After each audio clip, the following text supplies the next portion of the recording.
Today we're in Halifax County. Check out the historic Halifax Visitor Center and take a look at some of the old houses in this district.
Sports of the pit, cockfighting was big in Halifax County. Horse racing and billiards, not just pool but other different games. The billiards table was in almost every town. Halifax County had a few, and also you had to pay a tax on the table itself. Let's see, this is $500 or as much as $500. And if you didn't pay the tax, it could be seized and burned by the sheriff. And tavern drinks.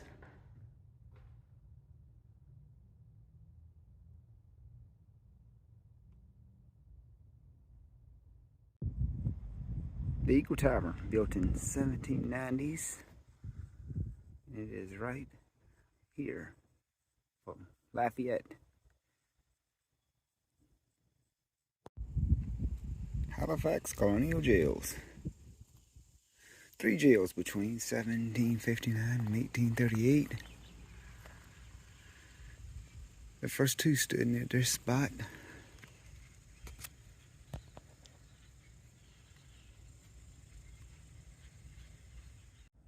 And this here is where you would come for your punishment, usually cruel and unusual. They would put you in there and they would beat you, and the passerbys would come by and they'd have their way with you and whatnot.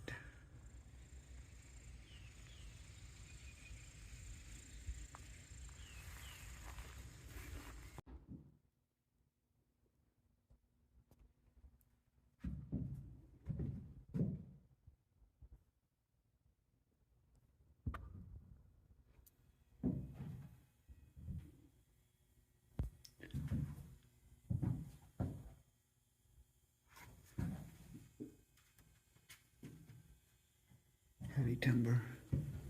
It's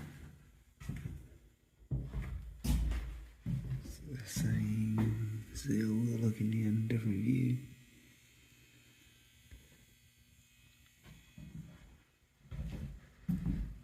This is a different cell. Oh yeah, we can go in this one.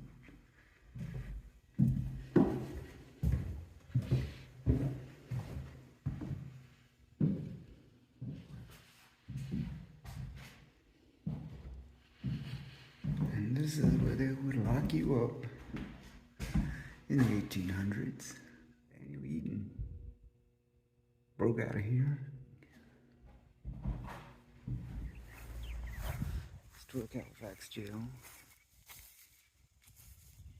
Looks to be a tombstone on the side of the first courthouse. April 12, 1776 is when the Halifax Resolves, their Declaration of Independence from the British. It would have stood right here. This would have been the clerk's office.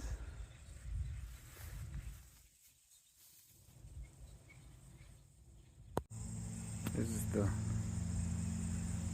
Burgess Law Office. This building here was built around 1806, it's believed.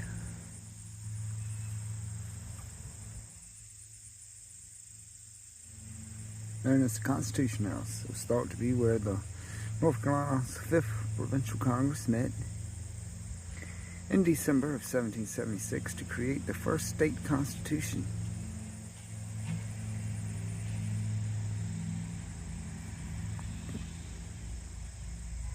It's on the table, cane, lockbox, that's where he would have kept his cash, typical notes and ink holder.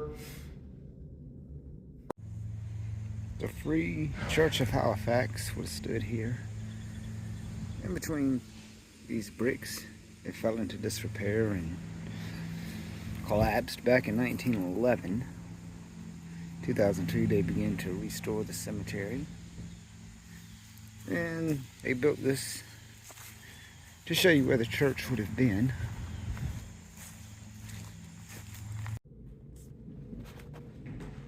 Farms. Yeah. And they actually dug themselves under this building and slept under here for about a few weeks. Most of these pillows would have been filled with either feather, but most likely hay or some sort. And this is, I'm not going to say the original courthouse, but the older courthouse. Clerk's office, which we saw the first one. This here, Bill of Rights, United States Constitution. Halifax Resolves.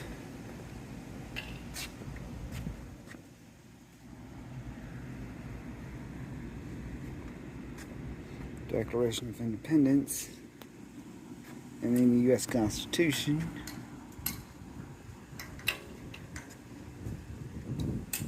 The Bill of Rights.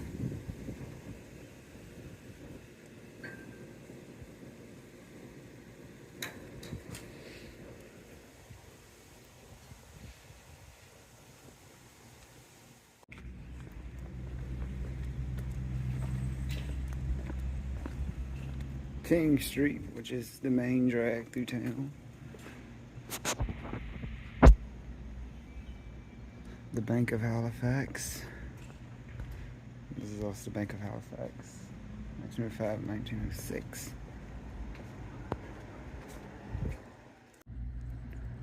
Sarah Huck's Townsend Park. Halifax Resolves mural. Clerk's office, Burgess Law Office, the tap room, and then the tavern, John Paul's Jones.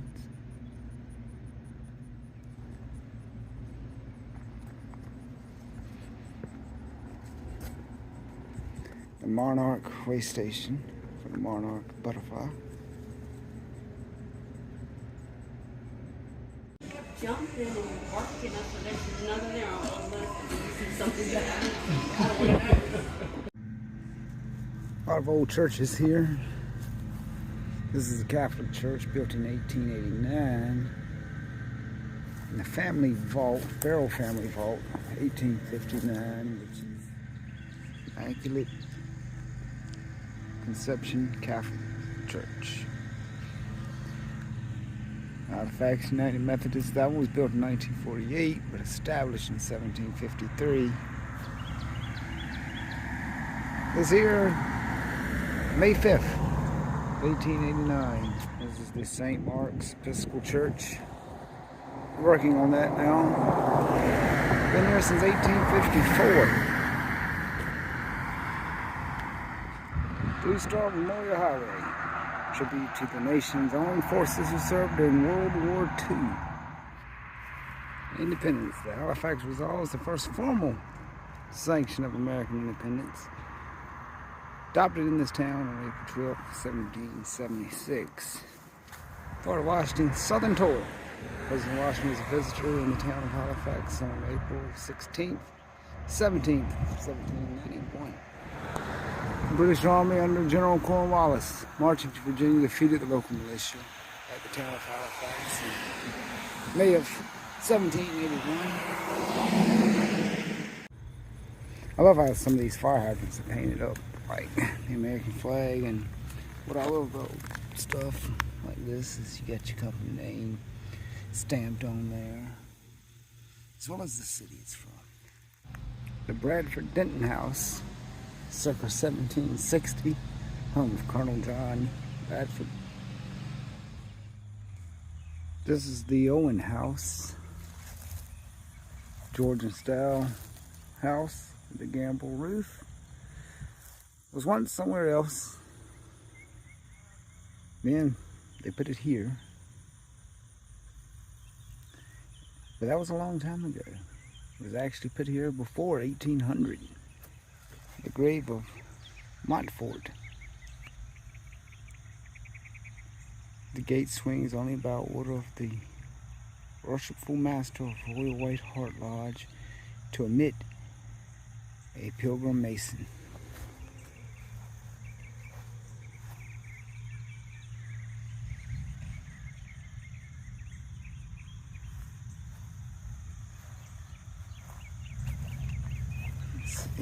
And this is the Royal White Hart Lodge, number 2.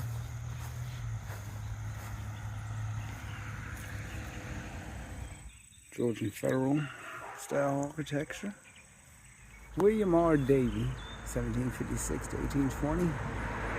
Lived here. He was a militia officer during the Revolutionary. He was a governor between 1798 and 99. He was the envoy to France and the father of the University of North Carolina. He lived here.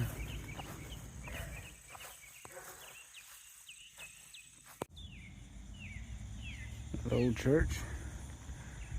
Circa 1881. Became this church here in 1865, the First Baptist Church. And this is the Montfort Archaeological Museum.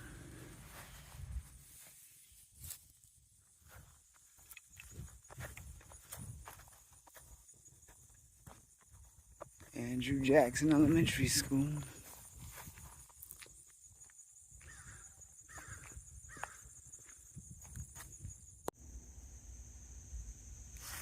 And this is a quarter-mile trail that takes us to the Roanoke River. And this would have been a way to escape if you were a slave. This is the Underground Railroad Trail.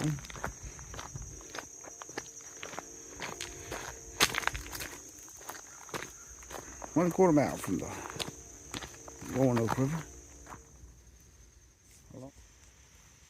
Okay, so this is kind of like a time frame on the last one. It was a $25 reward if you caught a runaway slave. And now we've gone up to, I just saw $48.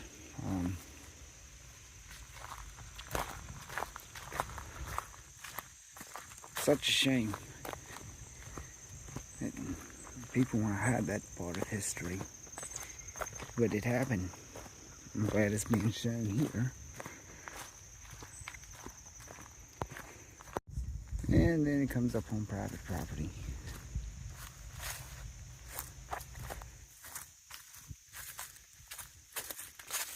So it comes to the end of the river. It's right here.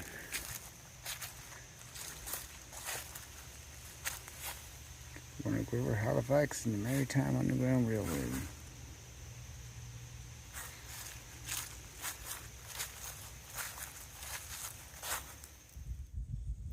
This is the Sally Billy House. Now this was originally located in Scotland Neck. And then they moved it. William Billy Ruffin Smith and his wife Sarah, or Sally, as she was called, bought it, and they brought it here. Smith was a county court justice. He died in 1845 and left an estate of 12,000 acres and 266 enslaved people.